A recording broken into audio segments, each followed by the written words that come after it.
আপনারা শুনছেন আধার 48। এখন রাত প্রায় ৮:৩০, ৮:৩০ বাজে। আম্মুকে না জানিয়ে চুপি চুপি ছাদে যাওয়ার জন্য পা বাড়াতে আম্মু বলল, নূরে আলম, কোথায় যাচ্ছ তুমি? আম্মুকে দেখে এক প্রকার চমকে উঠি আমি।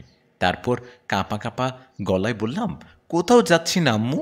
আম্মু এসে বলল, আমি জানি তুমি ছাদে যাচ্ছিলে। আমি মুসারাকে বলেছিলাম তোমার সাথে যেন থাকে আর তোমাকে যেন ছাদে না যেতে দেয়। তারপর আমার কথা তোমরা দুজনে শুনলে না। কোথায় মুসারা বলো? তোমাকে একা ছেড়ে দিল কেন? আম্মু, আমি মুসারা খালাকে আমার জন্য খাবার আনতে পাঠাইলাম, আর এই ফাঁকে ছাদ থেকে দেখে চলে আসবো ভাবছিলাম, তার আগে তুমি ধরে ফেললে। মন খারাপ করে বললাম আমি। তখন আম্মু কড়াভাবে বলল, নূর আলেম, তোমাকে কতবার বলেছি চন্দ্রবিলাস করবে ভালো কথা, কিন্তু পিরিয়ডের সময় ছাদে যাবে না। তারপরও কোনো কথা শোনো না কেন তুমি? তোমার আব্বু বাড়িতে নাই, চাকরিতে ব্যস্ত, আর তুমি আমার কোনো কথাই শোনো না। আর আব্বু আসলে তো একদম ভদ্রমেয়ে সেজে থাকো। এই সময় ছাদে গেলে ভূত প্রেতের আসর হয়, তোমাকে কতবার বলেছি আমি। এখন তো তোমার আব্বু নাই যে ভূতে তুললে তোমাকে কবিরাজের কাছে নিয়ে যাবে। তোমাকে আর কতবার বলবো? কতবার বলতে হবে মামুনি? পিরিয়ড তো কি হয়েছে, আমি কি দোয়া জানি না নাকি?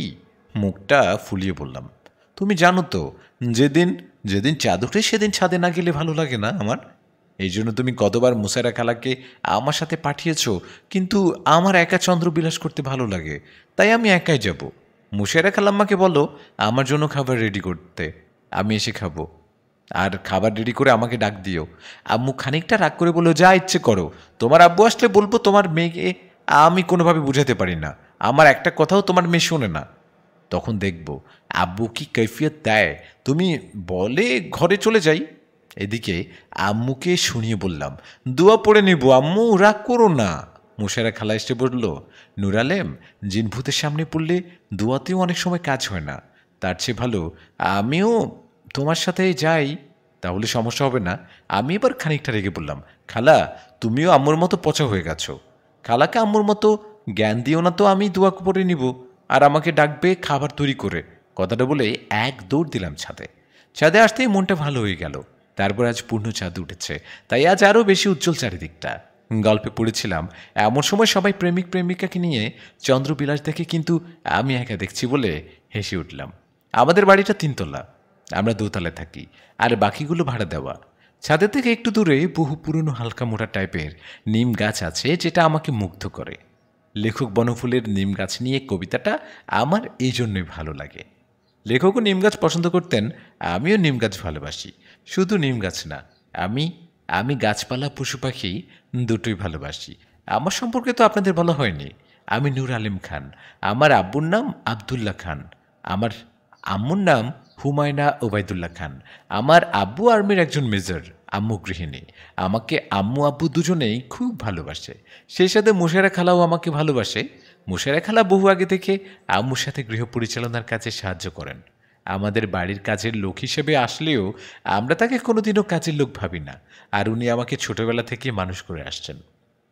আম্মুর চেয়ে মোশারে খালা আমাকে বেশি দেখাশোনা করতেন, খাইয়ে দিতেন, স্কুলে নিয়ে যেতেন, আর আমাকে অনেক ভালোবাসেন। আমি মোশারে খালাকে অনেক ভালোবাসি। এর মধ্যেই প্রায় 20 মিনিট হয়ে গেল ছাদে আসা। একটু পর হঠাৎ একটা বাতাস এসে আমার শরীর ভেদ করে চলে যায়, আর সেই সাথে মিষ্টি একটা সুগন্ধ। তবে আমার বেশ অবাক লাগলো, এবং এটা ভেবে যে হুট করে বাতাস বইল অথচ গাছের পাতা একটাও নড়ল না। এটা ভাবতে ভাবতে দেখি ছাদটার আলো আরও দ্বিগুণ লাগছে। আমার বেশ ভালোই লাগছে। ব্যাপারটা বলে 1 ঘন্টার বেশি সময় কাটিয়ে দিয়েছি, কিন্তু মুশারা খালা আম্মু আমাকে ডাকলো না কেন বলেই ছাদের দরজা লাগিয়ে নিচে চলে এলাম। নিচে এসে ডাইনিংয়ে বসলাম, আর মুশারা খালাকে আর আম্মুকে খাবার দিতেই বললাম, অথচ সবাই বলল ব্যস্ত আছি, তুমি নিজে কিছু একটা খেয়ে নাও। আমি তো অবাক হয়ে কিচেনে গেলাম, আর মুশারা খালাকে বললাম, কি করো তোমরা যে এত ব্যস্ততা দেখাচ্ছ? বলেই সামনে তাকাতে দেখি আম্মু গরুর মাংস, পোলাও, আরও অনেক পদ রান্না করেছে। এদিকে মুশারা খালা চামুচা, মোগলাই, পুরি, আলু তরকারি, নুডলস, আরও অনেক কিছু ট্রেতে সাজাচ্ছে। আমি অবাক হয়ে আম্মুকে জিজ্ঞেস করলাম, তোমরা কি করছো? তোমাদের কি জামাই আসছে? আম্মু বলল, জামাই আসতে যাবে কেন, তবে আমার এক চাচাতো ভাইয়ের ছেলে এসেছে এখানে।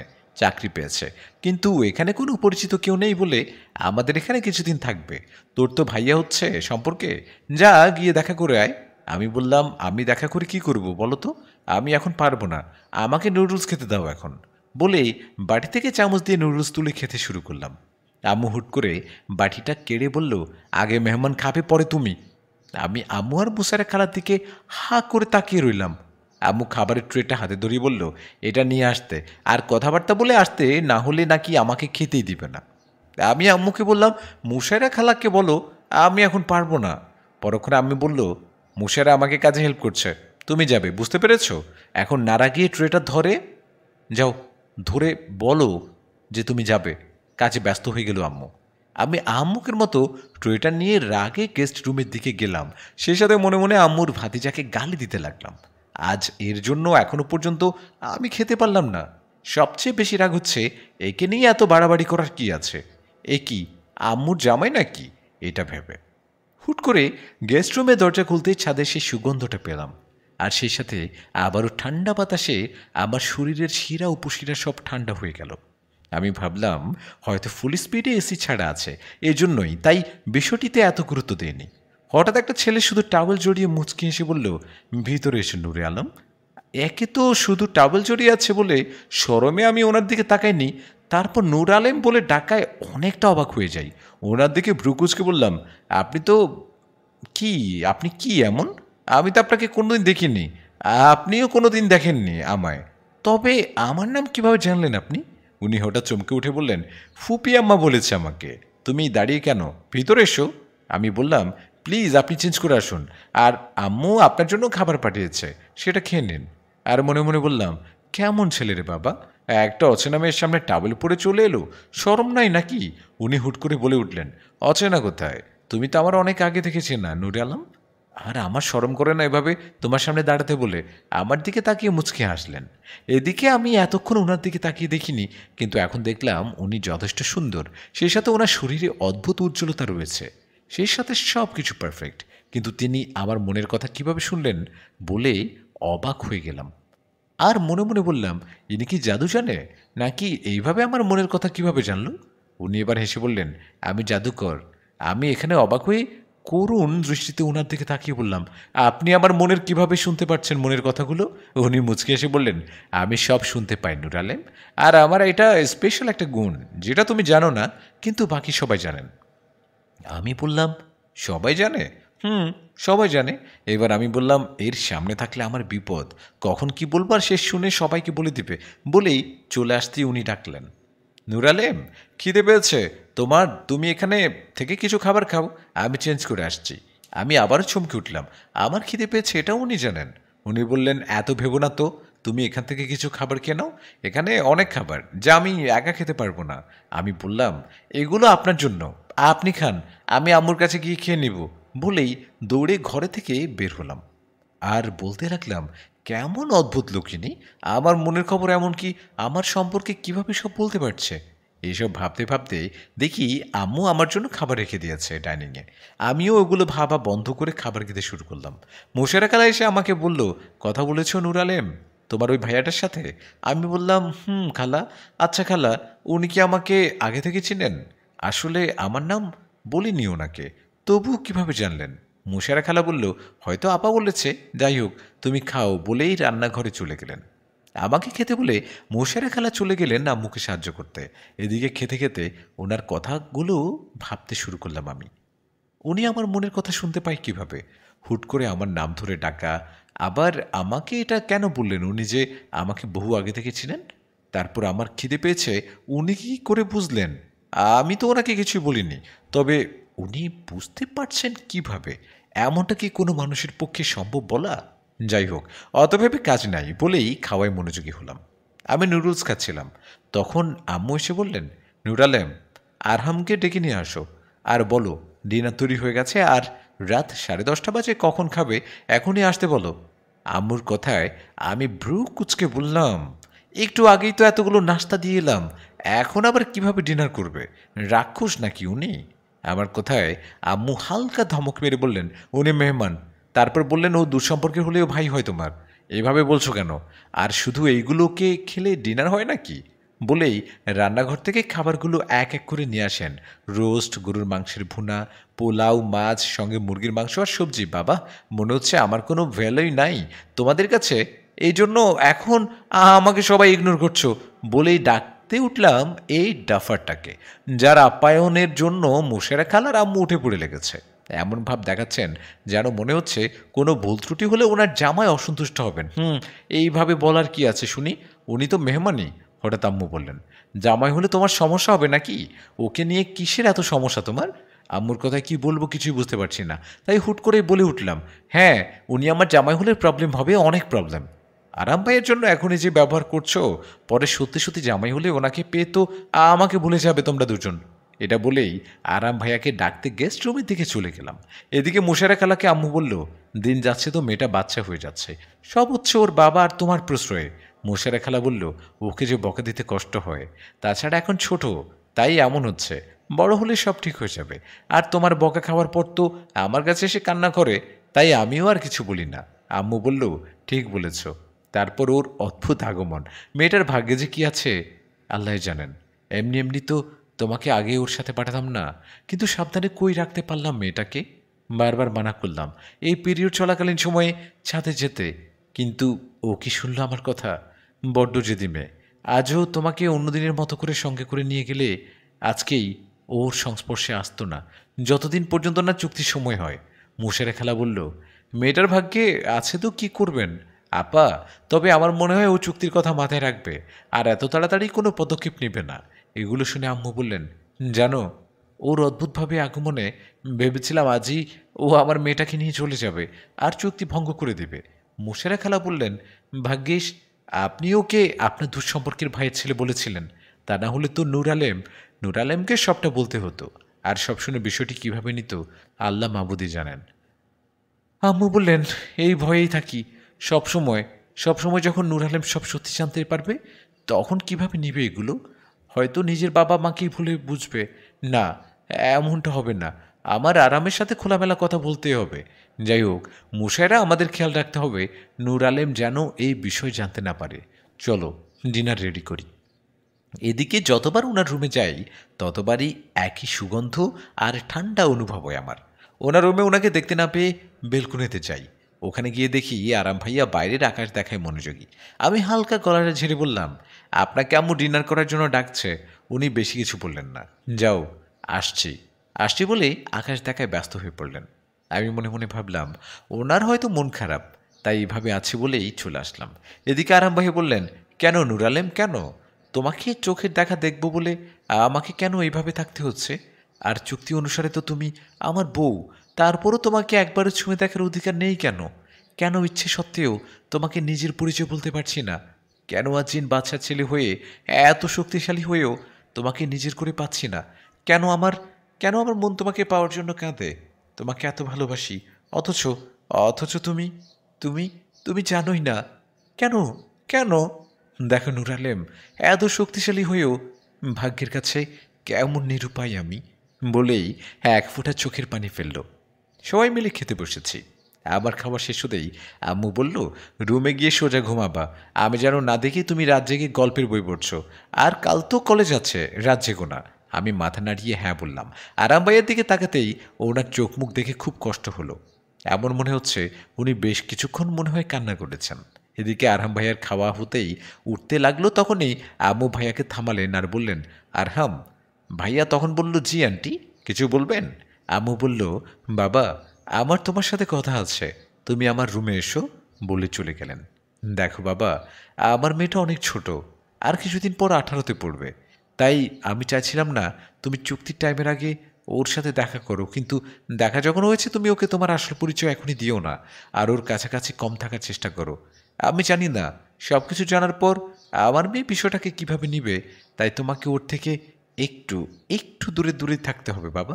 তুমি বুঝতে পারছো তো দূরে দূরে থাকা বলতে কি বুঝিয়েছি আমি? আম্মুর কথা শুনে আরহাম রেগে যায় আর বলতে থাকে, দেখুন আন্টি, নূর আলমকে না দেখে আমি থাকতে পারি না। আর চুক্তির কারণে দীর্ঘ অনেক বছর আমি নূর আলমের সংস্পর্শে আসতে পারিনি, কিন্তু সবসময় ছায়ার মতো দূর থেকে ওকে রক্ষা করেছি, এক মুহূর্তে চোখের আড়াল হতে দেইনি। আমি আমার কথা ঠিক রাখছি।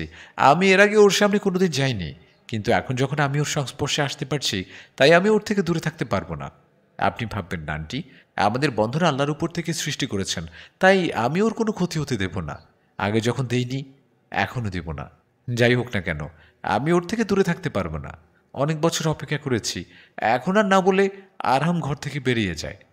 আরহাম ঘর থেকে বের হওয়ার পর আম্মু কান্না মিশ্রিত মুখ নিয়ে বলল, মুশারা খালাকে বলে, ছেলেটা তো ঠিকই বলেছে।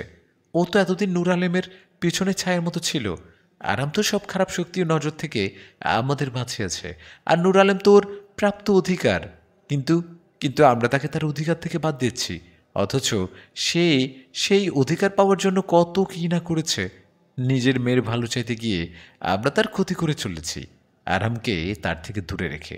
নূর আলেমকে তো আমরা অনেক চেষ্টার পরে পেয়েছি, সেটা আবার আরহামের বাবার সাহায্যে। তারপরও আমরা কত স্বার্থপর হয়ে গেছি। নিজের মেয়েকে কাছে রাখবো বলে চুক্তির কথা ভুলে গেছি। এখন তো সময় হয়ে গেছে, নিজের মেয়েকে না দেখে কিভাবে থাকবো বলো? মুশারে বলে ফুপিয়ে কান্না করে দিল। অতীত 18 বছর আগে হুমায়রা ওবায়দুল্লাহ খান যখন মা হতে পারছিলেন না, তখন তিনি ডাক্তারের কাছে যান আর চেক আপ করান।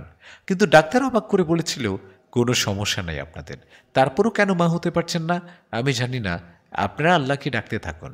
ওবায়দুল্লাহ খান হতাশ হয়ে তার ওয়াইফকে বাসায় নিয়ে আসেন। তারপর একদিন মুশায়রা এক কবিরাজের সন্ধান পান এবং তাদেরকে সেখানে নিয়ে যান। তারপর কবিরাজ তাদের সমস্যাটা জানার জন্য জিন হাজির করান। আর সে জিন না, ইনি জিনের বাদশাহ ছিলেন, আর তার একমাত্র ছিল আরহাম, যে জিন রাজ্যের প্রিন্স। জিনদের বাদশাহ স্বয়ং উপস্থিত হয়ে তাদের সমস্যার কথা বলেন। ওবায়দুল্লাহ খানের বাড়ি থেকে একটু দূরেই পুরনো নিম গাছ আছে, আর সেখানকার কয়েকটি জিন এর আপনাদের উপর নজর রয়েছে, তাই আপনাদের সন্তান হচ্ছে না। এদের এখান থেকে আমি তাড়িয়ে দিতে পারবো, তারা কোনোদিন আর আপনাদের উপর নজর দিবে না। তবে আপনাদেরও আমাকে কথা দিতে হবে, আপনাদের যদি কন্যা সন্তান হয় তবে তার সঙ্গে আমার 6 বছরের ছেলের বিবাহ দিতে হবে, আর সেটা প্রাপ্ত বয়সেই।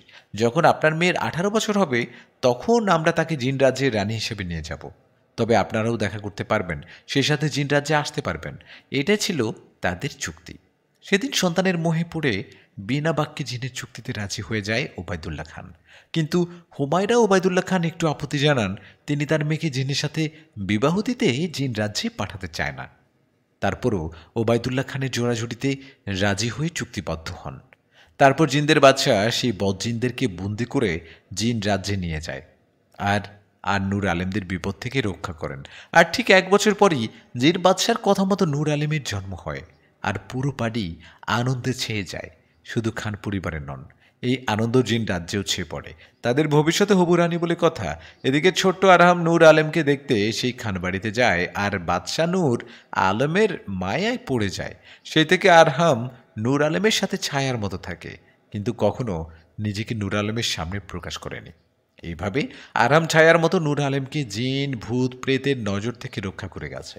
একবার চন্দ্রবিলাসের কথা অবস্থায় নূর আলেমের উপর কিছু জিন হামলা করতে আসলে আরহাম তাদের বেধড়ক মেরেই তাড়িয়ে দেয়। কিন্তু তারা প্রতিশোধ নিতে সবাই একসঙ্গে আরহামের হামলা করে। এর ফলে আরহাম প্রতিরক্ষা করতে গিয়ে পিছন থেকে ছুরির আঘাতে রক্তাক্ত অবস্থায় পড়ে থাকে। জিনদের বাদশা ছেলের এই অবস্থার জন্য ওই বদজিনদের মৃত্যু দেয়, আর আরহামকে নিজের শক্তির অর্ধেক অংশ দিয়ে দেয়। আরহাম এমনিতেও অনেক শক্তিশালী, তারপর আরও বাবার অর্ধেক শক্তি পেয়ে তার শক্তি 3 গুণ হয়ে যায়, আর জিনদের মধ্যে সবচেয়ে শক্তিশালী হয়। এরপর থেকে এইভাবেই নূর আলেমকে দূর থেকে দেখতে থাকে আর ছায়ার মতো তাকে সাহায্য করতে থাকে, কিন্তু চুক্তির জন্য সংস্পর্শে যেতে পারে না। সেদিন যখন নূর আলেমের সংস্পর্শে আসতে পারছিল না, তৎক্ষণাৎ সে মানুষরূপে নূর আলেমদের বাসায় প্রবেশ করে।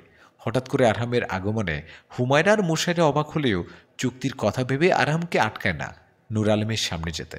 আরহাম তার প্রেয়সীকে একবার দেখার জন্য, তার কাছাকাছি থাকার জন্য, তাকে চোখের সামনে দেখার জন্য এখানে থেকে যেতে চায়।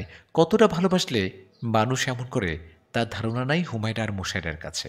এগুলো ভেবেই অতীত থেকে ফিরে আসে হুমায়রা, ওবায়দুল্লাহ খান আর মুশায়রা, আর সিদ্ধান্ত নেন আরামকে এখানে অনেকদিন থাকতে বলবেন আর নূর আলেমকে দেখে রাখতে বলবেন, যেহেতু নূর আলেম তার অধিকার। কিন্তু মেয়ের চলে যাওয়ার কথা ভাবতেই তাদের মনে কষ্ট জমতে শুরু করে। কিন্তু কিন্তু তাদের কিছু করার নাই। চুক্তি ভঙ্গ করলে তাদের একমাত্র কলিজার টুকরার বিপদ হতে পারে, তাই তারা এই চরম সত্যিটা মেনে নেয়।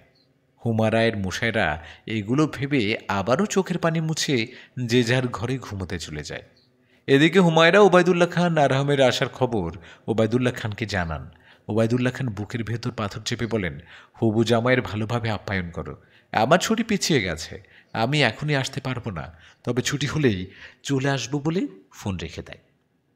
এদিকে রাত 2টা, সবাই গভীর ঘুমে আচ্ছন্ন। ঘুম নেই শুধু আরহামের চোখে। নিজের প্রিয়সীকে একবার চোখে দেখা দেখবে বলে হুট করে নূর আলেমের ঘরে যায়। ঘুমন্ত অবস্থায় কি মায়াবী লাগছে তার প্রিয়সীকে। আরহামের যেন দেখে মন ভরছে না, তাই সে নূর আলেমের কাছে যায় আর কপালে একটা ছোট্ট চুমু এঁকে দেয়। সেদিন আরহাম আর নিজের ঘরে যায়নি, তার প্রিয়সীকেই রাত জেগে দেখতে থাকে। ভোর হলে সে নিজের ঘরে গিয়ে নামাজ পড়ে নেয়। এদিকে আরহামের বাবা ছেলের অদ্ভুত ভালোবাসা থেকে হতাশ হন। আর কিছুদিন পরই তাকে জিনদের বাচ্চা বানানো হবে, অথচ সে তার দায়িত্ব সম্পর্কে অবগত না হয়ে সে ভুলভাল কোনো একটা কিছু চিন্তা করছে, কাজ করছে, এটা ভেবে হতাশ আরহামের বাবা।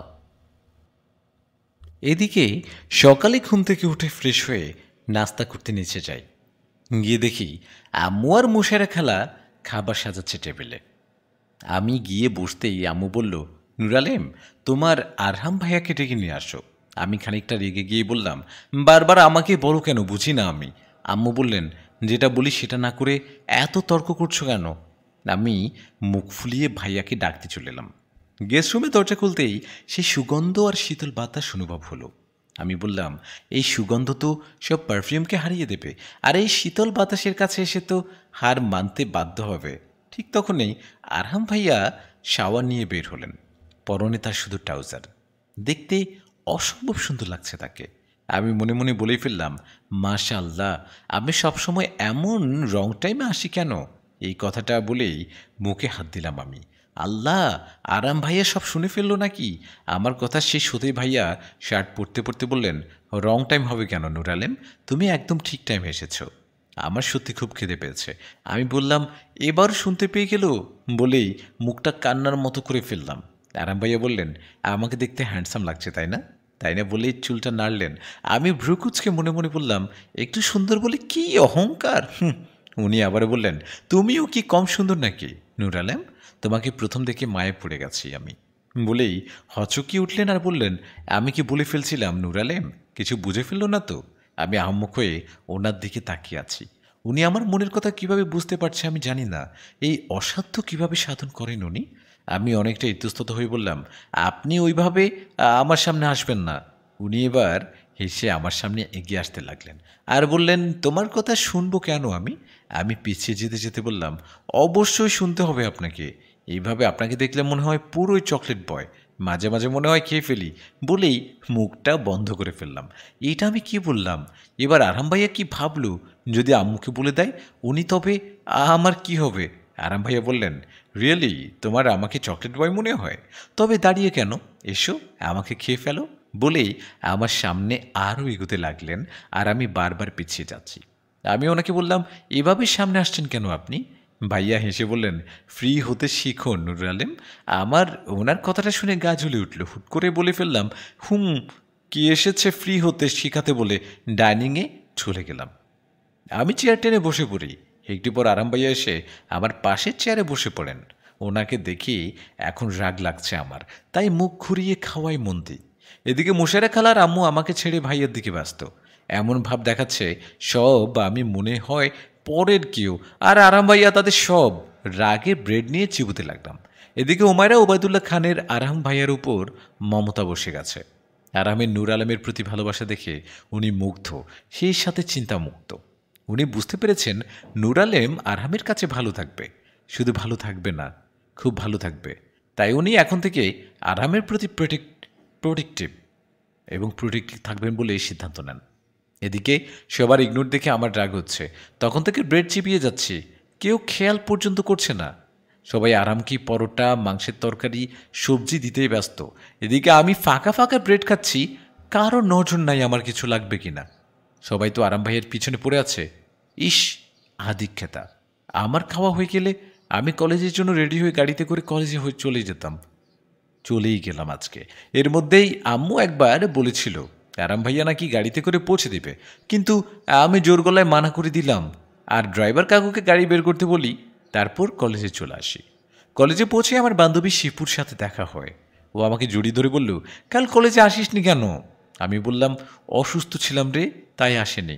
আমরা বেশ কিছুক্ষণ আড্ডা দিলাম, তারপর ক্লাসে গেলাম। ক্লাস শেষ হতে আমি আর শিপু একসঙ্গে সবার পরে বের হই। এটা আমার আর শিপুর প্রতিদিনের অভ্যাস। সবার সাথে হুড়মুড় করে কলেজে ঢুকতে আর বের হতে পারি না আমরা, তাই সবার লাস্টে বের হলাম। বাইরে এসে দেখি ড্রাইভার কাকু আসেনি। আমি বললাম, এবার আমি কিভাবে যাব? শিপু বলল, আমি আর তুই চল, আজ হেঁটে ছিটে যাব। আমি বললাম, তোর তো গাড়ি আছে, তুই চলে যা, আমি আমার গাড়ির জন্য অপেক্ষা করছি। কিন্তু শিপু আমাকে একা রেখে কিছুতেই গেল না। ওর ড্রাইভারকে বলল চলে যেতে।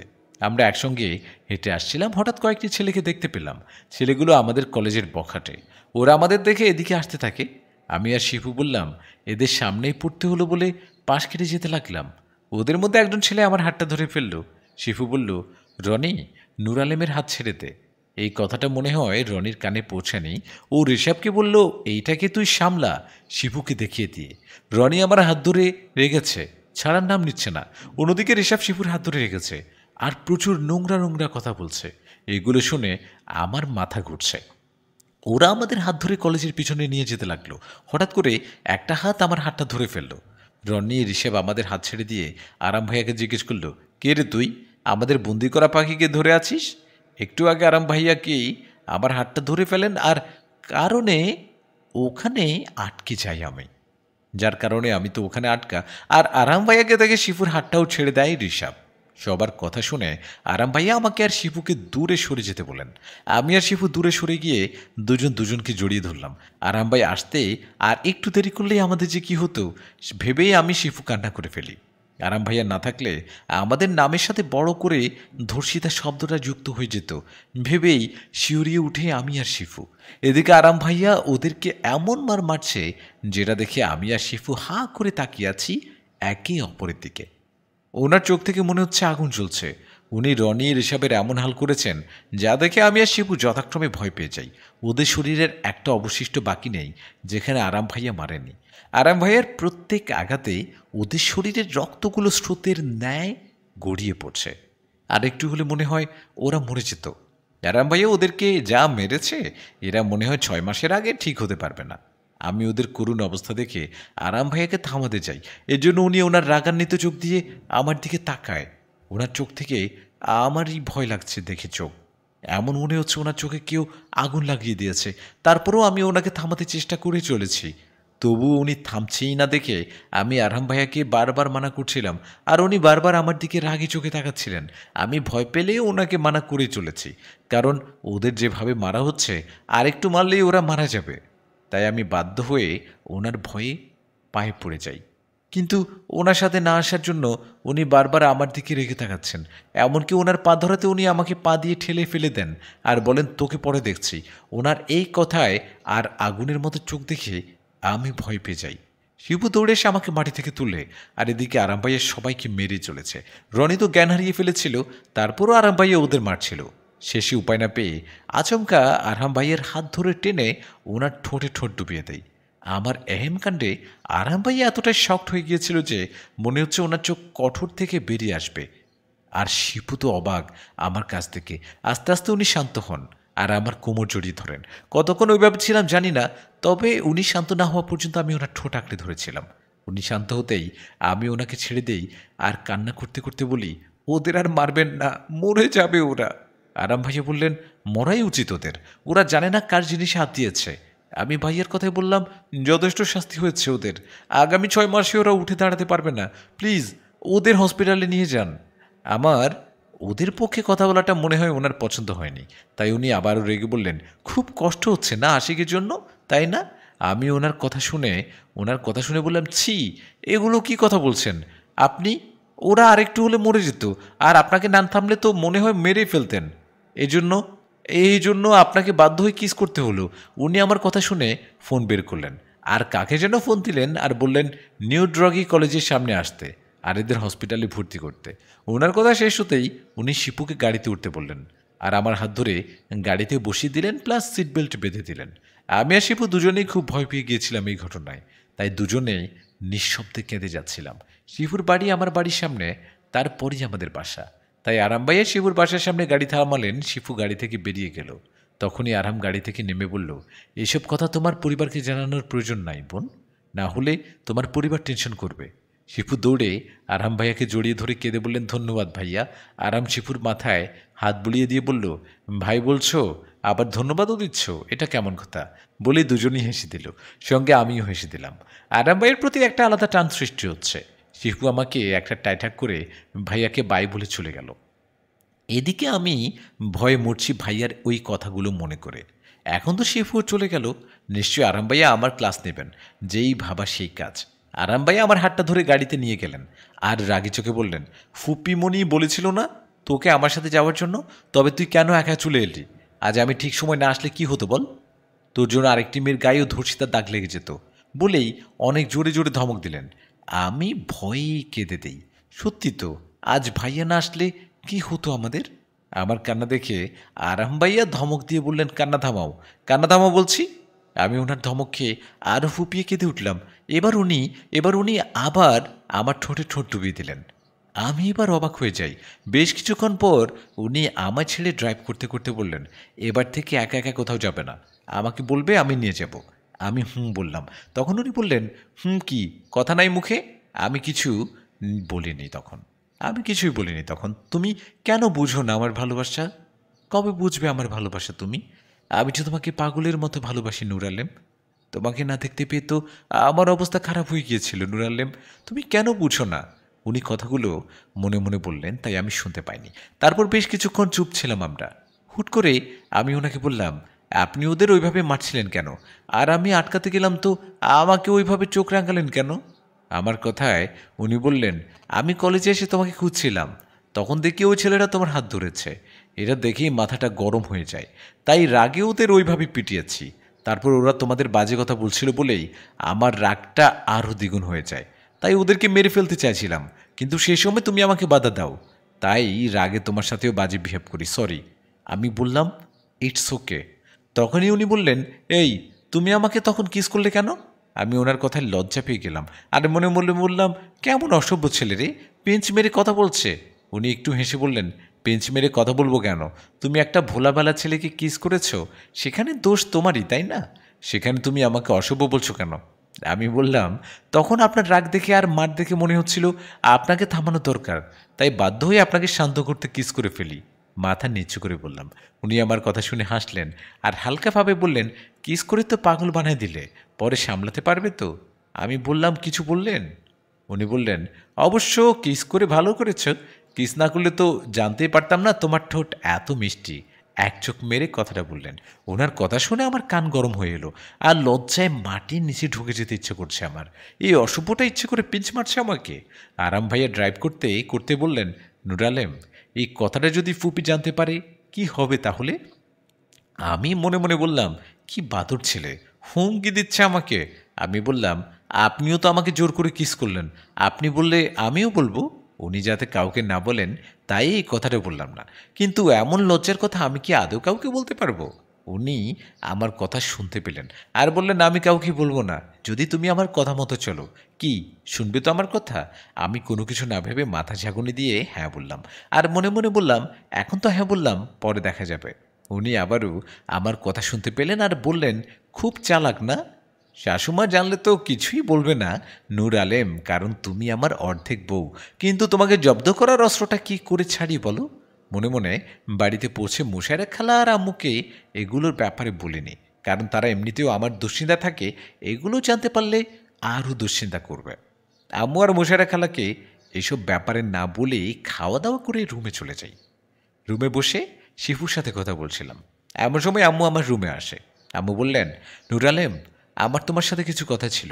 আমি বললাম, বলো, কি বলবা? তখন আম্মু বলতে শুরু করলেন, আমরা তোমার জন্য একটা ভালো ছেলের খোঁজ পেয়েছি। তোমার আব্বু আসলে ছেলেটা তোমাকে দেখতে আসবে, তার পরিবার নিয়ে। তুমি কি বলো? আমি আম্মুর কথা শুনে হা হয়ে গেছি আর কিছুটা অভিমান নিয়ে বললাম, তোমরা আমাকে এত তাড়াতাড়ি বিদায় করতে চাও? আমার জানা ছিল না তো। আম্মু বললেন, বিদায় করবো কেন বলো? ছেলেটা তোমার আব্বুকে বলেছে, তোমার আব্বু না করতে পারেনি। আর দেখ, দেখলেই তো বিয়ে হয়ে যায় না, তাই না? তাছাড়া ওদেরও পছন্দের বিষয় আছে, ওরা যদি পছন্দ করে তবেই আমরা এঙ্গেজমেন্ট করে রাখবো। আর তাছাড়া তোমার মতের একটা বিষয় আছে, তাই তোমাকে জানিয়ে দিলাম। আমি কি বলবো বুঝতে পারছি না, কেন জানি আম্মুর কথাগুলো শুনে কষ্ট হচ্ছে, আর আরাম ভাইয়াকে খুব মনে পড়ছে। ভাইয়ের জন্য যে ভালো লাগা সৃষ্টি হয়েছে সেটার জন্য এমন কষ্ট হচ্ছে না তো? মনের মধ্যে এই প্রশ্নটা রেখে কোনো মতে আম্মুকে সম্মতি দিলাম। আম্মুর কথা শুনে মনটা খারাপ হয়ে গেল, তাই ছাদে চলে গেলাম। এখন ছাদে না গেলে আমার মুড ঠিক হবে না, তাই দৌড়ে ছাদে চলে গেলাম। আসলে আরামি হুমায়রা ওবায়দুল্লাহ খানকে এঙ্গেজমেন্ট করানোর কথা বলেন। আরামের কেন জানি নূর আলমকে হারানোর ভয়টা চেপে ওঠে। নূর আলমকে হারাতে চায় না বলেই সব কিছু এত দ্রুত করতে বলেন। এর আগে অবশ্য ওদের আকত করিয়ে রাখছিল, কিন্তু সেটা ছোটতে হওয়ায় নূর আলমের মনে নাই। নূর আলেম ছাদে গিয়ে কিছুক্ষণ দাঁড়িয়ে চোখের পানি ফেলে, তারপর ফুলের টবগুলোতে হালকা পানি দেয় আর ভাবতে থাকে ভাইয়ের প্রতি এত টান কিসের জন্য তার। কেনই বা আরহাম আরহাম ভাইয়ের কথা ভেবে চোখের পানি পড়ল। কেনই বা তার খারাপ লাগছে, সে বুঝে উঠতে পারছে না। কেনই বা বিয়ের কথাটা তার কানে বিষাদের মতো লাগলো। তবে কি এসব ভালোবাসার লক্ষণ, নাকি কোনো মোহ?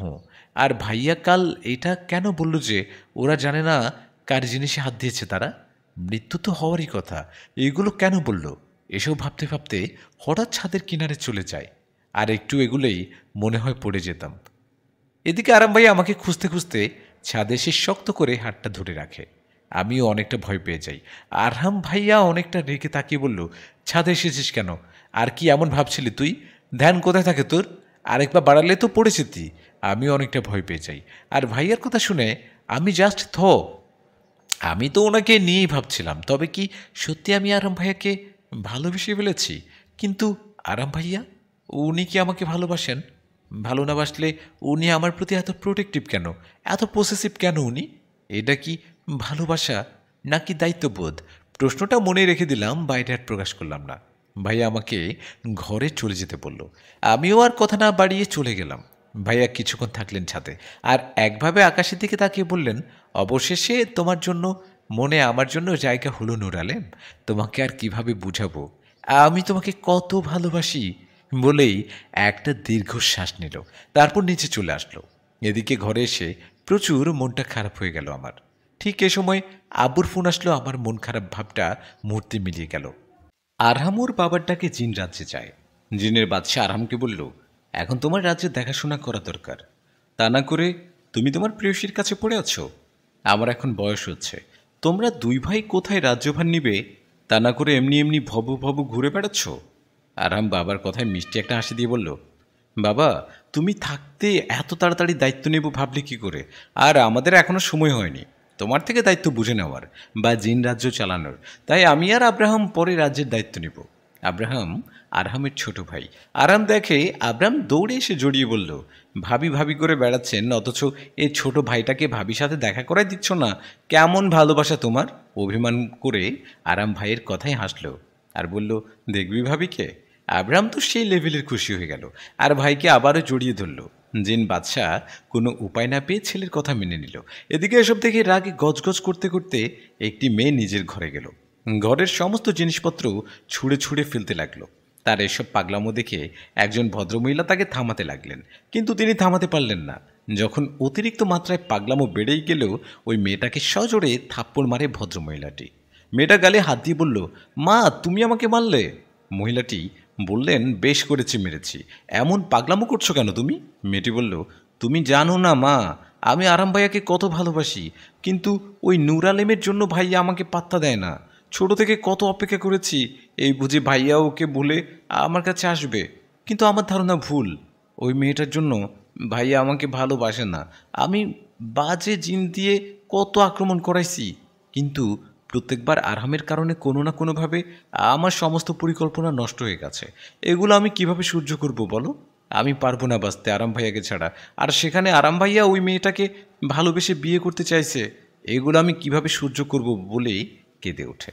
অন্য পাশের ভদ্র মহিলাটি মেয়েটাকে শান্ত করতে করতে বলল, সবসময় ধৈর্য নিয়ে কাজ করতে হয়। আনাম কুরাইশ সেখানে তুমি একদম অধৈর্য। এমন কারণে ফল পাওয়ার চাইতে লস হয়, জানো না? তোমার কি মনে হয় ওদের এসব কাজ আমি সহ্য করতে পারি? কখনো নয়, আমিও পারি না। কিন্তু ধৈর্য ধরে আসল জায়গায় থাকতে আঘাত করে এতে শত্রুপক্ষের হার নিশ্চিত থাকে। তাই অধৈর্য হয়ে কোনো কাজ করবে না, এতে বিপদ আরও বাড়বে। ঠান্ডা মাথায় পিছন থেকে আঘাত করতে শিখো, তবে কোনো ঝামেলা ছাড়াই সহজে তুমি সবাইকে সাহায্য করতে পারবে।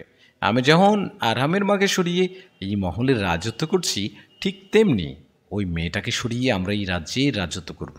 আগে বিয়েটা হোক, তারপর আরহামের মায়ের মতো মেয়েটাকে সরিয়ে ফেললে আরহাম পাগল হয়ে যাবে। ঠিক তখন তুমি ওর পাশে দাঁড়াবে, আর এই রাজ্যটা আমরা চালাবো আরহামকে হাতের মুঠোয় নিয়ে। মহিলাটির পরিকল্পনা শুনে মেয়েটা চোখের পানি মুছে আর দুজন মিলে অট্ট হাসিতে ফেটে পড়ে। এদিকে বাবার সাথে দেখা করে চাচাতো ফুপিকে আর বোন আনাম কুরাইশকে বিদায় দিয়ে নূর আলেমের বাসায় যাই। কিছুক্ষণ পর শিপু ওদের বাসায় আসে নূর আলেমের সাথে দেখা করতে, কিন্তু উপরে যেতেই আব্রাহামকে দেখতে পায় শিপু। আব্রাহাম শিপুর দিকে অদ্ভুতভাবে তাকিয়ে আছে। শিপু অত খেয়াল না করে সোজা উপরে নূর আলমের ঘরে যায়। নূর আলমদের বাড়িতে আসার পরেই হুমায়রা আবেদুল্লাহ খান আব্রাহাম আর আরামের সাথে কিছুক্ষণ গল্প করে। গল্প করা শেষ হতেই উনি নাস্তা রেডি করতে ব্যস্ত হয়ে যায়, আর এদিকে আরহাম আব্রাহামকে নূর আলমের ঘরে নিয়ে যায় দেখা করাতে। সবাই মিলে বেশ কিছুক্ষণ গল্প করে, তবে শিপু একটা জিনিস খেয়াল করে, আব্রাহাম বারবার ওর দিকে তাকাচ্ছে আর ওর চেহারায় অদ্ভুত রোশনি রয়েছে, যেটা অন্য কারো দিকে দেখেনিও। খাবার রেডি হওয়ার পর সবাই মিলে একসঙ্গে টেবিলে খেতে বসে, আর খাওয়ার সময় হুমায়রা খান দুজনকে ঘুরতে নিয়ে যাওয়ার কথা বলেন। শিপুর একটু আপত্তি থাকলেও পরে নূর আলমের কথায় রাজি হয়ে যায়। খাওয়া শেষে সবাই ঘোরার জন্য রেডি হয়ে গেলাম। আমরা ঘোরাঘুরি করে শিপুকে বাড়িতে নিয়ে যেই নামিয়ে বাসায় চলে আসি। আমি একটা জিনিস খেয়াল করলাম, আজ আব্রাহাম ভাইয়া শিপুর দিকে বারবার তাকাচ্ছিল। আমার আর বুঝতে বাকি রইল না যে আব্রাহাম ভাইয়া শিপুকে লাইক করেন। আমরা ঘোরাঘুরি করে শিপুকে বাড়িতে নামিয়ে বাসায় চলে আসি। বাসায় এসে নিজের রুমে নামাজ পড়ে ফোন দেখছিলাম। সেই সাথে শিপুর সঙ্গে কথা বলছিলাম। অন্যদিকে আরাম ভাইয়া আর আব্রাহাম ভাইয়ারা নিজেদের রুমে বসে গল্প করছিলেন।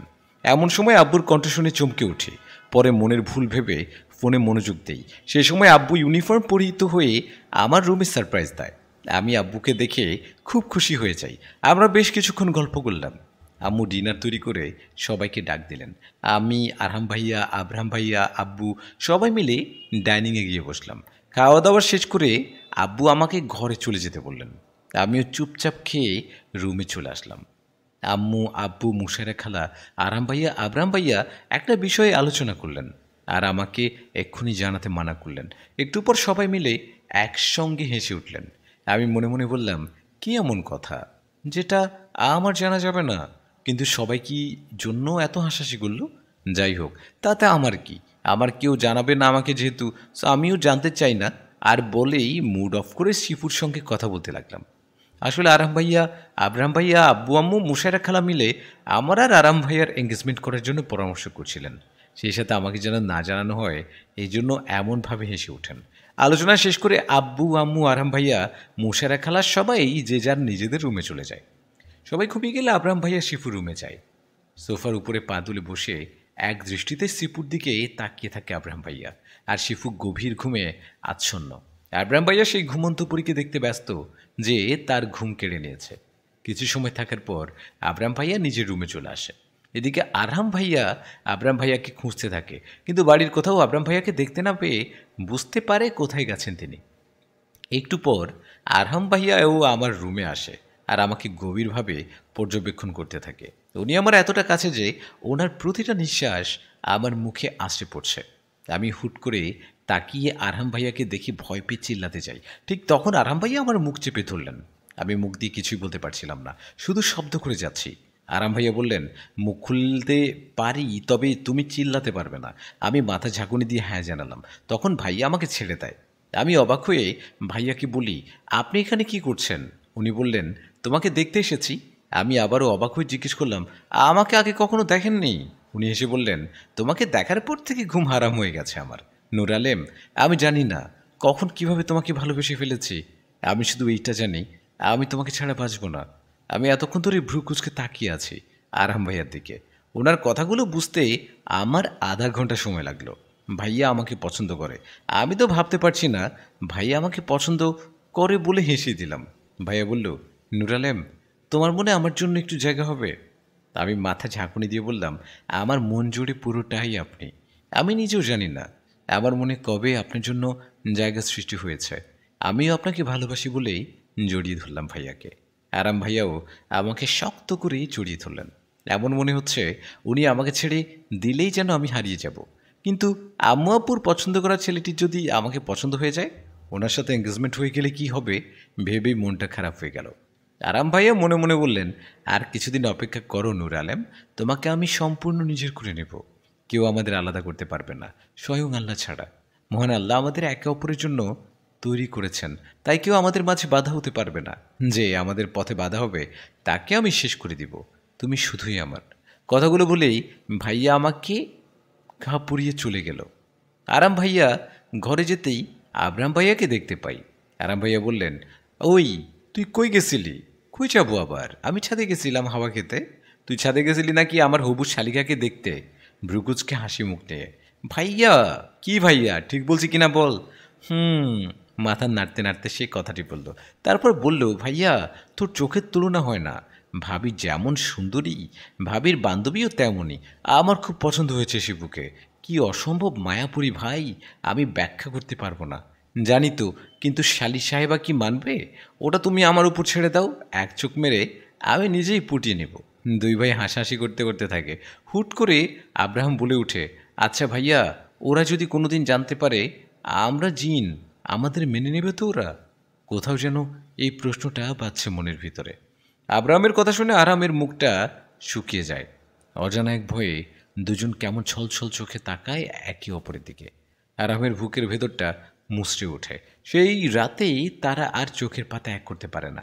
এদিকে সকালে ঘুম থেকে উঠে কাল রাতের কথা মনে পড়তেই হালকা হেসে উঠি। কাল রাতে আরহাম ভাইয়া আমাকে প্রপোজ করেছে, আর আমিও ওনার প্রপোজে রাজি ছিলাম। ইস, কি লজ্জা বল! বেলকনিতে গিয়ে দাঁড়ায়। বেলকনি দিয়ে গার্ডেনের একটা অংশ দেখা যায়। আমি ফুরফুরে মেজাজে গার্ডেনের ফুলগুলো দেখতে থাকি। বেশ কিছুক্ষণ গার্ডেনের অংশটা দেখতে আরহাম ভাইয়াকে দেখতে ইচ্ছে হলো, তাই ওনার রুমের দিকে গেলাম। কিন্তু আরাম ভাইয়া আব্রাহাম ভাইয়াকে দেখতে না পেয়ে বললাম, কি হচ্ছে ব্যাপারটা? ভাইয়া কোথায়? ওনাকে দেখতে পেলাম না কেন? এক গাদা প্রশ্ন নিয়েই নিচে নামলাম।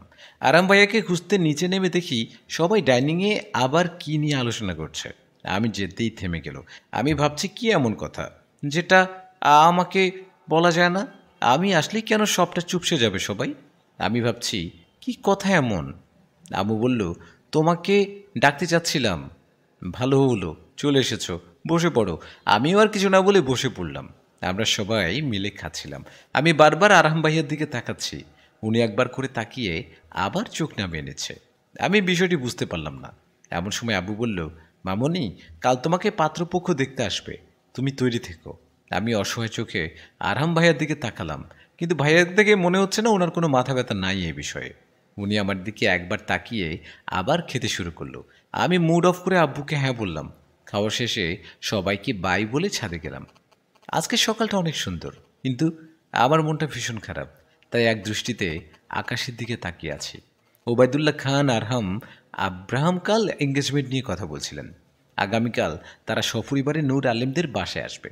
আমাদের পরিবারের সবাই আর আরহাম ভাইয়ার পরিবারের সবাই আর আমাদের কিছু ভাড়াটিয়া আর শিপুদের বাসার কয়েকজন মিলে ছোট করে একটা এঙ্গেজমেন্ট করা হবে, এ নিয়ে আলোচনা করছিল তারা। কিন্তু আমি আশায় সব চুপ হয়ে যাই।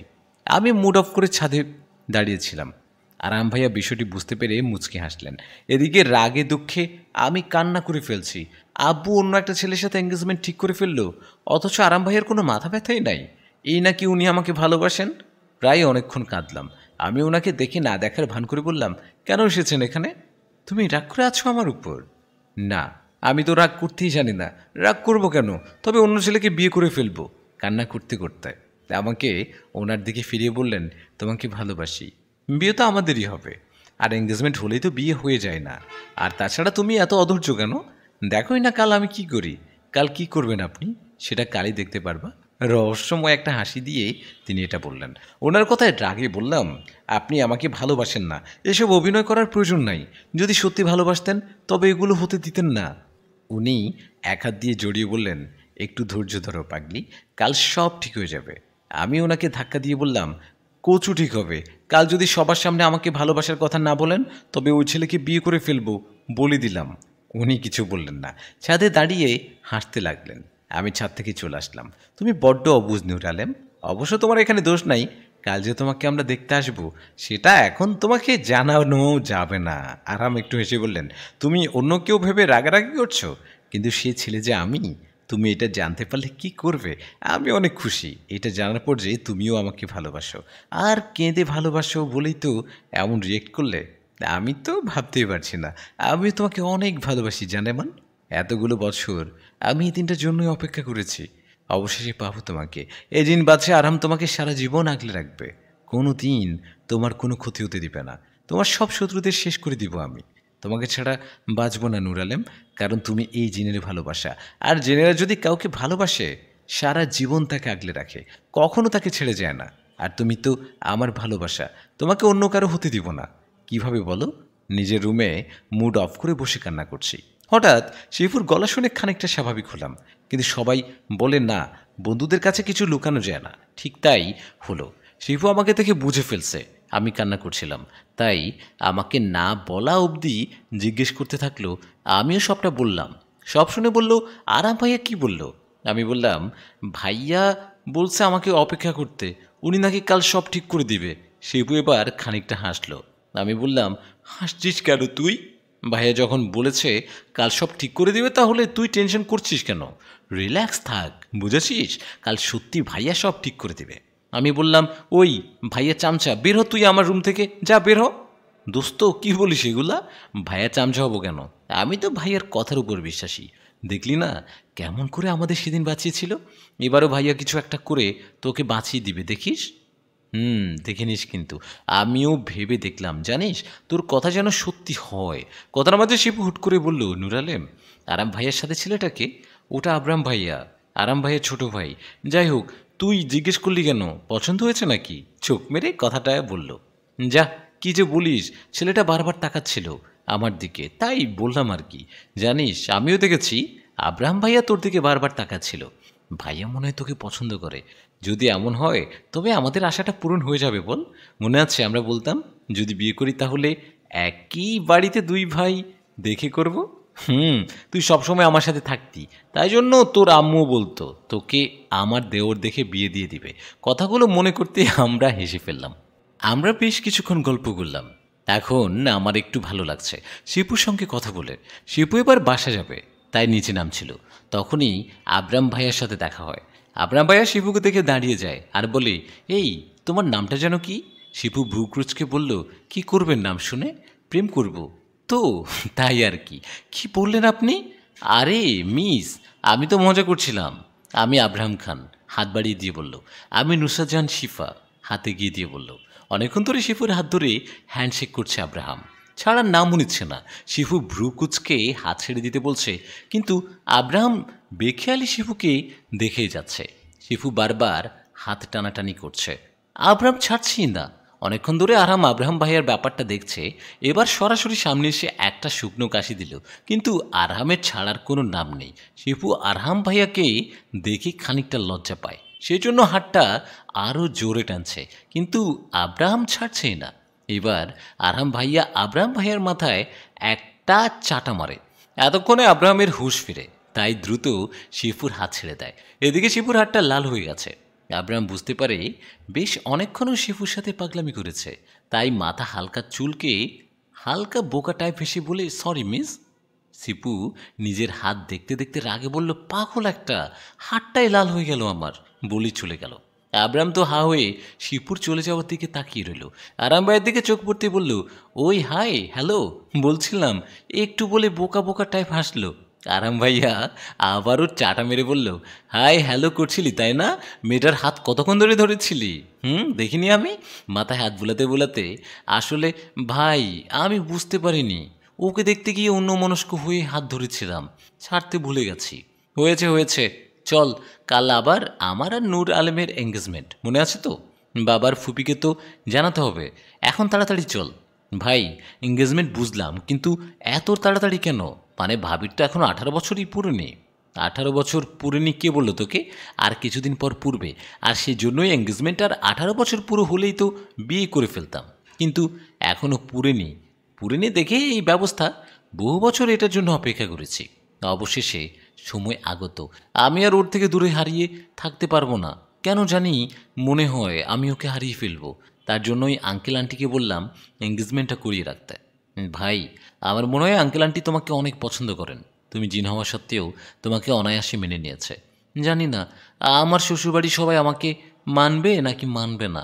হালকা হেসে ওনারা তো আমাকে জামা হিসেবে অনেক আগে থেকে মানেন, কারণ ওনারা জানেন ওনার মেয়ের রক্ষা যদি কেউ করতে পারে তবে সেইটা এই জিন আর আমি।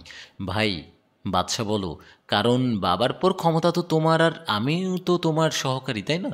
আর আমার আব্রাহাম একে অপরকে জড়িয়ে ধরে। আমরা একসঙ্গে থাকলে কারো ক্ষমতা নেই আমাদের আলাদা করতে।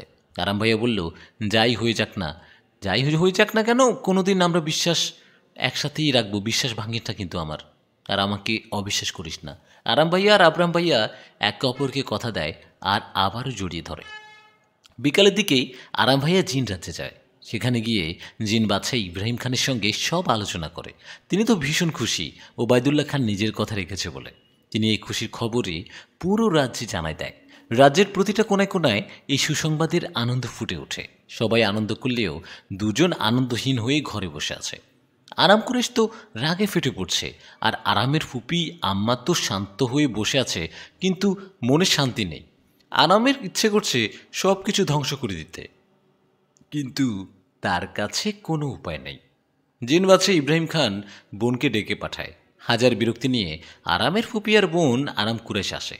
তাদেরকে জানিয়ে দেওয়া হয় কালকের ব্যাপারে, আর দায়িত্বস্বরূপ সব ঠিকঠাক করে রাখতে বলা হয়। জিন বাদশাহ তার স্ত্রী রেখে যাওয়া গলার মালা দুটো সঙ্গে নিতে বলেন।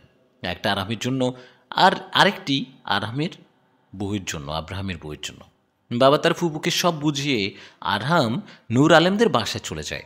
আব্রাহাম আর যায়নি, একেবারে কাল সবার সঙ্গে যাবে। তাই আরহামও একেবারে কাল যেতে চেয়েছিল, কিন্তু নূরে আলেম আন্দাজ করতে পারে বলেই যেতে হয়। রাতে সবাই ডিনার করে যে যার রুমে ঘুমোতে যায়। ঘুম নেই শুধু নূর আলেমের চোখে। কাল কি হতে চলেছে? আরহাম ওকে বাঁচাতে পারবে তো? আর বাবা আমার আর আরহামের সম্পর্ক মেনে নিবে, নাকি কাল আমাকে সত্যি অন্য কারো বাগদত্তা হতে হবে? ভেবেই টেনশন করছিল। সে সময় আরহাম ওর রুমে আসে। আরহামকে দেখে মুখ ঘুরিয়ে নেয় নূর আলেম। এখনও রেগে আছো আমার উপর? আমি কারো উপর রাগ করি না। এখানে কেন এসেছেন? চলে যান। ছলো ছলো চোখে বলতে লাগলো।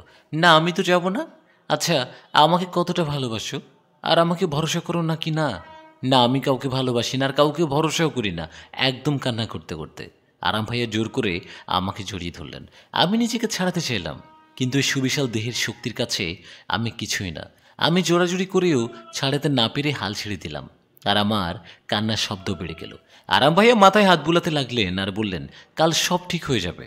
মাথায় হাত বুলানোর জন্য কিছুক্ষণ পর আমি ঘুমিয়ে যাই। আমাকে বিছানে শুয়ে দিয়ে পলক্ষীনভাবে দেখতে থাকে। নূর আলেম, তুমি এত অভিমানী কেন? জানো, তুমি একদম আমার আম্মুর মতো। আম্মু তো আমাকে ছেড়ে চলে গেছে, কিন্তু আমি তোমাকে কোথাও যেতে দিব না। আমি তোমাকে খুব ভালোবাসি, তোমাকে ছাড়া বাঁচতে পারবো না। আমাকে ছেড়ে যেও না কোনো দিন। এগুলো বলতে বলতে চোখের পানি ছেড়ে দিল আরহাম। বেশ কিছুক্ষণ আরাম ভাইয়া আমার রুমে ছিল, তারপর নিজের রুমের উদ্দেশ্যে চলে গেল। সকালে ঘুম ভাঙে আমার, আর সেটাও মুশায়রা খালার মিষ্টিটাকে। ঘুম থেকে উঠে দেখি পুরো বাড়ি ভালো করে সাজানো। এত তাড়াতাড়ি এগুলো করলো কে? আম্মু আমাকে দেখে বলল, উঠে গেছো? ভালো হয়েছে। তোমার রুমে গিয়ে দেখো একটা লেহেঙ্গা রাখা আছে, জলদি ফ্রেশ হয়ে ওটা পরে নাও। একটু পর শিফা এসে তোমাকে সাজিয়ে দেবে। আমি বেশ কিছুক্ষণ মুড অফ করে সবার দিকে তাকালাম। সবাই কত ব্যস্ত। আম্মু আবারও বলল, দাঁড়িয়ে কেন তুমি? কথা কি কানে যাচ্ছে না? তাড়াতাড়ি রেডি হয়ে আসো, একটু পর তো সবাই চলে আসবে। আম্মুর কথা মতো রুমে চলে আসলাম। আরাম ভাইয়াকে কোথাও দেখতে না পেয়ে মনটা খারাপ হয়ে গেল। তারপরও বেডের উপর থেকে মিষ্টি কালার লেহেঙ্গাটা নিয়ে ওয়াশরুমে চলে গেলাম। ফ্রেশ হয়ে লেহেঙ্গাটা পরে ঘরে আসতে শিপুকে দেখতে পাই। আমার মতো লেহেঙ্গা, শুধু হালকা সোনালি কালারের। ওকে দারুণ লাগছিল। ওয়াও নূর, তোকে অনেক সুন্দর লাগছে। আই, তোকে সাজিয়ে দেই। আয় তুই এদিকে আয়, না হলে আন্টি আবার বলবে আমরা গল্প করে সময় নষ্ট করে দিচ্ছি। হেসে কথাটি বলছে। তোকেও অনেক সুন্দর লাগছে। আমরা হালকা মেকআপ করলাম আর সুন্দর দেখে জুয়েলারি পরে নিলাম। ওয়াও দোস্ত, তোকে দারুণ লাগছে। এবার জিজু দেখলে নিশ্চয়ই হার্ট ফেল করবে, বলে দিলাম। চল নিচে চল। আমি আর শিপু নিচে চলে গেলাম। আমার চোখ শুধু আরাম ভাইয়াকে খুঁজছিল, কিন্তু তিনি সেখানে ছিলেন না। ওনাকে দেখতে না পেয়ে মনটা খারাপ হয়ে গেল। সবাই অনেক আনন্দ করছিল, শুধু আমি বাদে। কিছুক্ষণ পর আরাম ভাইয়া আবরাম ভাইয়া একটা বয়স্ক লোক আর দুজন ভদ্রলোক ভদ্রমহিলা গাড়ি থেকে নামলেন। তাদের সাথে অনেক সুন্দর করে একটা মেয়ে নামলো। সত্যি বলতে মেয়েটাকে দেখে আমার হিংসা হচ্ছিল। মেয়েটার শরীর থেকে আলো ছড়াচ্ছিল আর চোখ দুটো নীল রঙের ছিল। সব মিলিয়ে মাশাআল্লাহ। একটু আগে জানতে পারলাম আরাম ভাইয়াই পাত্রপক্ষ, আর বয়স্ক করে লোকটা ওনার বাবা। ভদ্রমহিলার ভদ্রলোকটি ওনার ফুপু আর ফুপা, আর সুন্দর করে মেয়েটা ওনার ফুপাতো বোন। দেখ, বলছিলাম না আরাম ভাইয়া কিছু একটা করবে? আমার কথা ঠিক হলো তো? আরাম ভাইয়াই পাত্র হলো তো? খামোকার টেনশন করছিলি বোকার মতো, বুদ্ধু কোথাকার। এতক্ষণে মুড অফ করে থাকলেও এখন আমার অনেকটা স্বস্তি হচ্ছে, অনেক বেশি আনন্দ লাগছে। আরাম ভাইয়া এই পাত্র, এইটা ভেবে। অন্যদিকে রাগ হচ্ছে এটা ভেবে যে আমাকে উনি মিথ্যা বললো কেন। এখন তো কিছুই বলতে পারছি না, কিন্তু পরে দেখে নেব। আমি আর শিফু দুই ভাইকে দেখতে ব্যস্ত হয়ে যাই। কি সুন্দর লাগছে ওদেরকে। আরাম ভাইয়া মিষ্টি কালারের শেরওয়ানি আর টুপি পরে আছেন, দারুণ লাগছে ওনাকে। আর আরাম ভাইয়ের সাথে আব্রাহাম ভাইয়াকে আজ অনেক সুন্দর লাগছে, নেভি ব্লু পাঞ্জাবি আর সাদা প্যান্ট। শিপু আব্রাহাম ভাইয়াকে পছন্দ না করলেও ওনার এই লুকে আজ নিশ্চয়ই ক্রাশ খেয়েছে। আমার আর আব্রাহাম ভাইয়ার এঙ্গেজমেন্টটা হয়ে যাওয়ার পর সবাই মিলে যাচ্ছিল এবং খাবার টেবিলে যেই তারা খাচ্ছিল, এদিকে রাগে খাবার নাড়তে গিয়ে আমার ওড়নাটাই খাবার পড়ে যায়। তাই খাবারটা রেখে ওয়াশরুমে ওড়নাটা পরিষ্কার করতে যাই আমি। আমার রাগ লাগছে।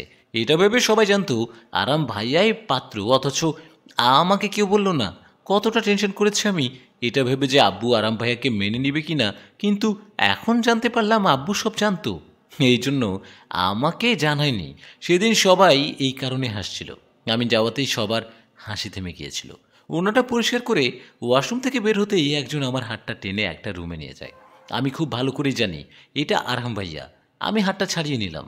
আমার এমন আচরণে আরহাম ভাইয়া বুঝতে পারলেন আমার এমন করার কারণ। আমি চলে আসতেই আরাম ভাইয়া আমার হাতটা ধরে নেয়, আমাকে নিজের আরও কাছে নিয়ে আসে। তারপর বলেন, আমরা সবাই তোমাকে সারপ্রাইজ করতে চাইছিলাম, আর আমাদের ব্যাপারটা সবাই জানে, তাই তারাও দেরি করতে চায়নি। আর আমরা সবাই মিলে প্ল্যান করছিলাম তোমাকে এই ব্যাপারে জানাবো না, তাই সবাইকে মানা করেছি। সরি জান। আমি তো অবাক হয়ে যাই এটা ভেবে যে সবাই কিভাবে আমাদের ব্যাপারটা জানলো, আর সবাই আপনাকে মেনে নিল।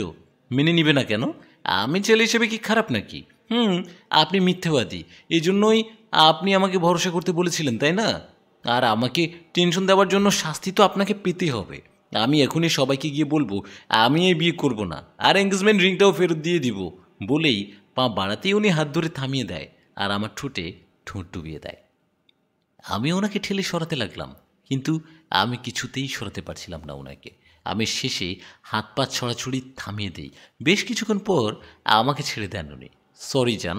আদুরে কণ্ঠে বললেন, আমরা সবাই তোমাকে সত্যি সারপ্রাইজ দিতে চেয়েছিলাম, কিন্তু ভাবতে পারিনি সারপ্রাইজ দিতে গিয়ে তুমি হার্ট হয়ে যাবে। একদম। ওনার কাণ্ডে আমার হাসি পাচ্ছিল। ওনার গলা জড়িয়ে বললাম, আচ্ছা ঠিক আছে, এতবার সরি বলতে হবে না। আর এমনিতেও আমি বেশিক্ষণ রেগে থাকতে পারি না। আমাদের এমনভাবে দেখে আনাম কুরেশ রাগে নিয়ন্ত্রণ হারিয়ে ফেলে। রাগের মাথায় তড়িঘড়ি করে বের হতেই আদ্র ভাইয়ার সাথে ধাক্কা লাগে। আদ্র ভাইয়া আমাদের ভাড়াটিয়া, নিচের একতলা পুরোটাই ওনাদের কাছে ভাড়া দেওয়া আছে। আনাম কুরেশকে দেখে আদ্র ভাইয়ার ভালো লেগে যায়। আদ্র ভাইয়ার মনে হচ্ছে কোনো পরী আকাশ থেকে নেমে এসেছে। সরি মিস, আমি আসলে বুঝতে পারিনি। আপনার লাগেনি তো? চোখ কোথায় রেখে হাঁটেন? সামনে দিয়ে কেউ আসছে দেখেও এভাবে বেখেয়ালি হাঁটছিলেন কেন? নাকি ইচ্ছে করে ধাক্কা মারলেন? রেগে? দেখুন, আপনি কিন্তু রাগে অন্যমনস্ক হয়ে হাঁটছিলেন। তারপরও আমি সরি বলেছি। যেহেতু ধাক্কাটা আমার সাথে লাগলো তাই আমি আবারও সরি বলছি। আনাম কুরাইশ আবারও রেগে গেল। এবার তারপরও অনেকটা শান্ত হয়ে বলল, আচ্ছা আচ্ছা ঠিক আছে, সরি বলতে হবে না, আপনি এবার থেকে দেখে হাঁটবেন।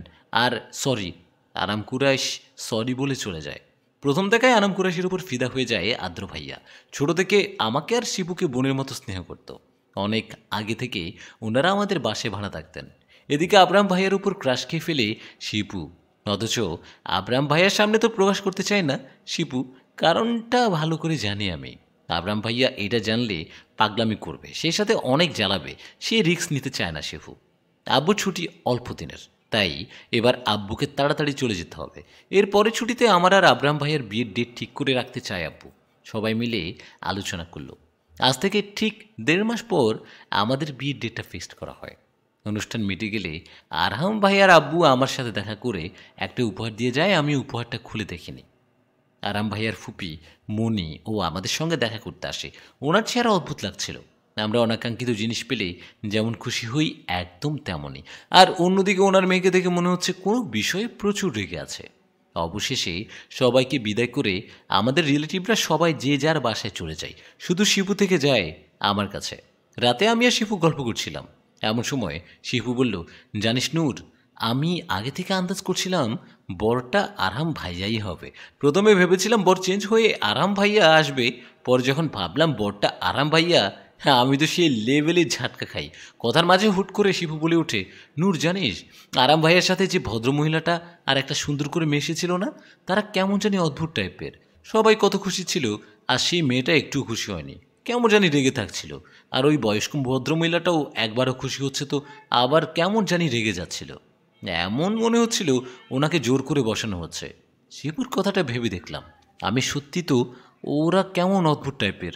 মেয়েটা কি বিষয় রেগেছিল, কি বিষয়ে জানি না, তবে আমার মনে হয় এই বিয়ে বিষয় মনে হয় খুশি না। আরামের ফুপিও কেমন জানি শিপু, এদের অদ্ভুত আচরণ আমিও লক্ষ্য করেছি। যাই হোক, তাতে আমাদের কি বল, তোর বিয়েটা জিজুর সাথে ভালোই ভালোই মিটে গেলেই ভালো। আমি একটা জিনিস খেয়াল করেছি, আরাম ভাইয়া কিন্তু তোর দিকে আর চোখে তাকাচ্ছিল। কি যে বলিস, এমনটা না, তোর মনের ভুল। মনের ভুল হবে কেন শুনি? ভাইয়া কি তোকে কম ভালোবাসে নাকি? আর আজ ওই ডাফারটা আমাকে প্রপোজ করেছে। আমি হা হয়ে আব্রাহাম ভাইয়ার কথা শুনছিলাম। এমনিতে মাশাল্লাহ অনেক সুন্দর লাগছিল ওনাকে। আমি এবার মজার সুরে বললাম, ভালোই হতো তুই রাজি হলে, তাহলে আমরা একে অপরে যা হয়ে যেতাম, একসঙ্গে সময় কাটাতাম আমরা। আমার কথায় শিপু খানিকটা লজ্জা পেয়ে বলল, ওই ছাগলি কী বলিস এগুলা? আমি এই বাদরটাকে বিয়ে করব না। তুই আবরাম ভাইয়াকে বাদর বলছিস কেন? হালকা হেসেই বলল, ভাইয়া কত হ্যান্ডসাম তুই দেখিসনি, কত মেয়ে ওনার জন্য পাগল তুই দেখিসনি, আর উনি তো তোকে প্রপোজ করেছে, তাই বললাম রাজি হয়ে যা। আমার কথায় শিপু ইতস্তত হয়ে বলল, এগুলো বাদ দে নূর, অনেক রাত হয়েছে, চল ঘুমিয়ে পড়ি, কাল তো কলেজে যেতে হবে। তারপর আমি আলো নিভিয়ে আর কিছুক্ষণ গল্প করতে করতে ঘুমিয়ে পড়ি। জিনরাজে ফিরে রাগে আনাম কুরেশ বলল, আম্মু তুমি জানো আজ আরাম আর নূর কতটা ক্লোজ ছিল? আমার মনে হচ্ছিল নূর আলিমের মাথাটা ওর দেহ থেকে ফিরেছিল, ছিঁড়ে ফেলি একদম। কিন্তু তোমার জন্য পারছি না। তুমি কাকে বেশি ভালোবাসো, আমাকে নাকি নূরকে বলো তো? তোমাকে আমি ধৈর্য সহকারে কাজ করতে বলি নূর। নূর আলিম কিন্তু তুমি দেখি একদম অধৈর্য। আর আমি ওই মেয়েটাকে ভালোবাসতে যাব কেন নিজের মেয়ে থাকতে? নূর প্রতি 100 ভাগ রাগ জন্ম নিল আমার। জানো, আজ ভাই ওকে সে জিনিসটা দিয়েছে যেটা আমি সবসময় চেয়ে এসেছি। এইটা থেকে ভিতরে আরও রাগ জমা হলো আমার। কিন্তু কিন্তু আমি এসব এখন ঠান্ডা রাখছি নিজেকে, মাথাটা। আগে বিয়েটা হোক, ওর থেকে সব কিনে নেব। কি দিয়েছে মামু আজ ওকে, যেটা তোমার চাই? আরামের মায়ের হারটা। তুমি জানো ওই হারটা কতটা দামি? আর জিনরাজ্যের সবচেয়ে দামি আর শক্তিশালী জিনিসগুলো আমরা এখনও পাইনি, তাই না? না পাওয়া অবধি নূর সহ্য করতে হবে আমাদের। ওদের বিয়ের আগে যদি আমি নূর খুন করে ফেলি, আমি আরামের সঙ্গে ওকে সহ্য করতে পারবো না। হুট করে আরামের ফুপি আরাম কুরেশের গলা চেপে বলেন, এমনটা ভুলেও করো না, তাহলে তোমাকে শেষ করে ফেলবো। আম্মা ছাড়ো আমাকে। আহ! জিনরাজের সবচেয়ে দামি জিনিসটা কি জানো তো? সেটা হলো রাজা রানীর ক্রাউন, যেটা আরামের মা আর বাবার কাছে ছিল। আমি আরামের মাকে সরিয়ে ফেলেছি এই জন্যই। আর জিন বাদশা ইব্রাহিম খান অজানা শত্রু ভয়ে সেগুলো লুকিয়ে রেখেছেন। আর উনি এই সিদ্ধান্ত নিয়েছেন যে এই রাজ্যের রাজা রানী হিসেবে নূর আর আরামের অভিষেক করানোর সময় ওদেরকে পড়ানো হবে। আর ওদের কাছ থেকে কিভাবে সেগুলো আদায় করতে হয় জানা আছে আমার। দরকার পড়লে নূরকে সরিয়ে ফেলবো আমি। নূরের শোকে আরহাম দায়িত্ব থেকে পদত্যাগ করতে বাধ্য হবে। তখন আব্রাহামকে বশ করে ওটা আদায় করব আমি। বুঝেছ? আরহাম অনেক শক্তিশালী, ওকে মারা বা বশ করার শক্তি বা ক্ষমতা আমাদের কারণ নয়। এজন্যই জিন বাদশা খুব তাড়াতাড়ি আর আমার নূর আলেমকে এই রাজায় এই জন্যই জিন বাদশা খুব তাড়াতাড়ি আরাম আর নূর আলেমকে এই রাজ্যের রাজারানী হিসেবে অভিষেক করতে চায়। কিন্তু আরামকেও দুর্বলতা দিয়ে ওকে আঘাত করলে ও পরাস্ত হতে বাধ্য হবে। আর আরামকে পাওয়ার আশা ভুলে যাও তুমি, কারণ আরাম পদত্যাগ করলে আব্রাহামের সঙ্গে তোমার বিয়ে দিব আমি। তাহলে ক্রাউনটা তোমার হাতে যাবে, আর তোমার হাতে যাওয়া মানেই আমার হাতে আসা। বলেই রহস্যময় হাসলেন উনি। আরামকে ভুলতে পারবো না আমি। আর আম্মু তুমি আমার গলা টিপতে পারলে? কেউ নিজের মেয়ের গলা এইভাবে টিপতে পারে বলে আমার মনে হচ্ছে না। সামিরা বেগম হঠাৎ চমকে উঠলেন। নিজের মেয়ে না, কথাটা শুনে আর আদুরে অনুতপ্ত ভঙ্গিতে আনাম কুরেশকে আদর করতে লাগলেন। আমাকে মাফ করো মামনি, আমি রাগের বশে এমন করে ফেলেছি। তুমি তোমার মামনির কথা শুনবে না? আব্রাহামকে তোমার সত্যি সত্যি বিয়ে করতে হবে না, তুমি শুধু অভিনয় করবে। আর ওকে আমি বশ করে রাখবো মামুনি, যখন আরামের কাছে নূর থাকবে না তখন তুমি ওকে নিজের করে নিও বলেই মিথ্যে হাসলো। আরাম সামিরা বেগমের কথায় সায় দিল আর প্ল্যানগুলো আয়ত্ত করে নিল, কিন্তু নূর আলমের প্রতি তার রাগ দ্বিগুণ হলো। আরাম মনে মনে বলল, আজ তোর জন্য আমার আম্মু আমার গায়ে হাত তুলেছে, তোকে আমি সহজে ছাড়বো না নূর আলেম। সামিরা বেগমকে হুট করে বলল, আরাম ভাইয়ার মাকে তুমি তো এখনও মারতে পারোনি, ওনাকে আটকে রেখেছো পাতালপুরিতে, কিন্তু কেন আম্মু? ওকে এত সহজে মারবো না আমি, ওর সামনে এই রাজ্যটা ওর ছেলেদের এমন অবস্থা করব যে নিজে এই আঘাত সহ্য করতে না পেরে বাঁচার আশা ছেড়ে দেবে। আর আমি আরহামের ফুপি না, আমি তো আরহামের খালা, তবে নিজের না। ওর মায়ের জন্য আমি সব হারিয়েছি, আমার মা বাবা ভালোবাসা আরও অনেক কিছু, তাই ওকে সরিয়ে দেখেছি আমি পাতালপুরিতে নিজের প্রতিশোধ নিতে, আর ওর সব সুখের ভাগ বসাচ্ছি। ওকে সরিয়ে আমি এ রাজ্যটা চালাচ্ছি, আরহাম আর আব্রাহামের চোখের মনি হয়ে আছি, আর ইব্রাহিম ভাইয়ার সঙ্গে থেকে ওনাকে ঠকাচ্ছি। ওরা যে অন্যায় করেছিল আমার সঙ্গে সঙ্গে সুদে আসলে শাস্তি দিব আমি ওদের, আর এই রাজ্যের অধিকারী হব বলেই হাসতে থাকেন। আরাম চিনতে পারছে না তার মাকে।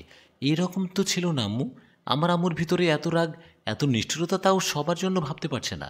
সামিরা বেগম মনে মনে ভাবছে, নিজের স্বামীকে মানতে পারি না, আর তুই তো আমার কেউ না, তোকে কুড়িয়ে পেয়েছিলাম তখন তুই খুব ছোট ছিলি, তাই তোকে মানুষ করেছি, পরে আমার প্রতিশোধের কাজে লাগবে বলে যখন আমার কাজ শেষ হয়ে যাবে তখন তোকে তোর উত্তম প্রতিদান দিয়ে বিদায় করব এই দুনিয়া থেকে ভেবেই মনে মনে হাসলেন।